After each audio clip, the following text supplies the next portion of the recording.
Hi friends, இது ஜெஸி rights. நான் Jessica Vinolia. சமீபத்தில் நான் ஒருத்தரை பார்க்க வேண்டி வந்தது. ஆக்சுவலாக அவங்க வீட்டில் ஒரு மரணம். அதுக்காக நான் அவங்கள துக்கம் விசாரிக்க போயிருந்தேன்.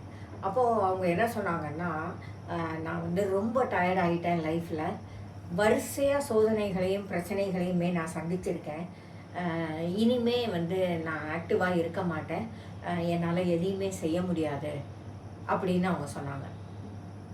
அவங்களுடைய மன வருத்தத்தை என்னால் புரிஞ்சிக்க முடிஞ்சது.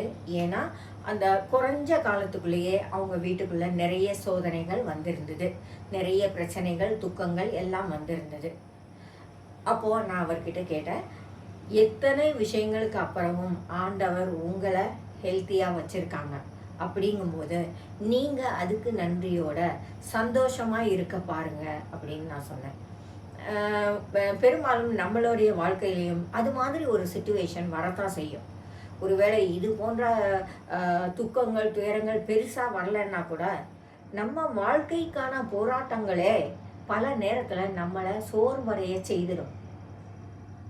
என்னப்பா இது, என்ன செஞ்சாலும் பிரச்சனைகள் தீரலையே, ஒன்று முடிஞ்சால் இன்னொன்று வருது, இல்லை இந்த பிரச்சனை இவ்வளோ பெருசாக இருக்குது, இப்படி தீர்த்துலான்னு நினச்சேன், அப்படி தீர்த்துலான்னு நினச்சேன், கடைசியில் அது தீரவே இல்லையே, நான் ரொம்ப டயர்டாயிட்டேன் அப்படின்னு நாம் அடிக்கடி சொல்லுவோம் இல்லையா?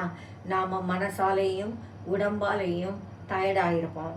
நாம் அந்த சோதனைகளோட போராடி, அந்த பிரச்சனைகளோட போராடி. ஆனால் இந்த மாதிரி நேரத்தில் நாம் யோசிக்க வேண்டிய ஒரு விஷயம் என்னன்னா, நாம் தான் டயர்டாகிருக்கிறோம், நம்முடைய ஆண்டவர் டயர்ட் ஆகலை இல்லையா? சோர்வு இல்லாமல், களைப்பு இல்லாமல், எல்லா நேரத்திலையும் தன்னுடைய பிள்ளைகளை பார்த்து கொண்டே இருக்கிறவர், வழி நடத்தி கொண்டே இருக்கிறவர் நம்முடைய கடவுள். அதை மறந்துட வேண்டாம். நமக்கு சோர்வுகள் வரலாம், நாம் கொஞ்சம் ஒதுங்கி இருந்து ரெஸ்ட் எடுக்கலாம், அதெல்லாம் எந்த தப்பும் கிடையாது. ஒரு ஒரு மனுஷனாக நமக்கு சில சமயங்களில் இது மாதிரி ரிலாக்ஸேஷன்ஸ் தேவைதான். நம்மளால் ஒரு லெவலுக்கு மேலே பிரச்சனைகளை ஹேண்டில் பண்ண முடியறதில்ல. அதே சமயம் நமக்காக எல்லாவற்றையும் ஹேண்டில் பண்ணிக்கிட்டு இருக்கவர் கடவுளுங்கிறத மறந்துடக்கூடாது. அவருக்கு இது மாதிரி சோர்வெல்லாம் கிடையாது. அவர் பிரச்சனைகளை பார்த்து பயப்பட மாட்டார் இல்லையா? அதை நீங்கள் எப்போவுமே மனசில் வச்சுக்கோங்க.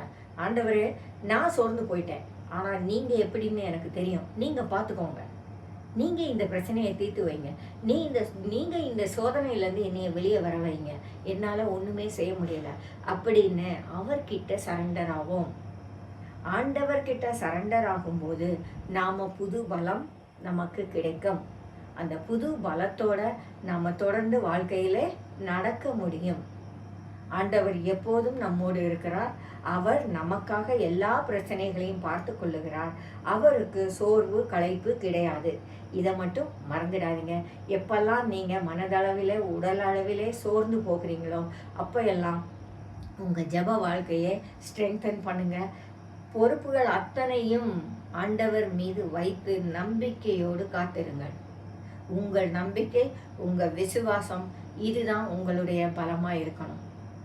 நம்முடைய ஆண்டவர் எப்போதும் நம்மோடு இருக்கிறார். இதை மறந்துடாதீங்க.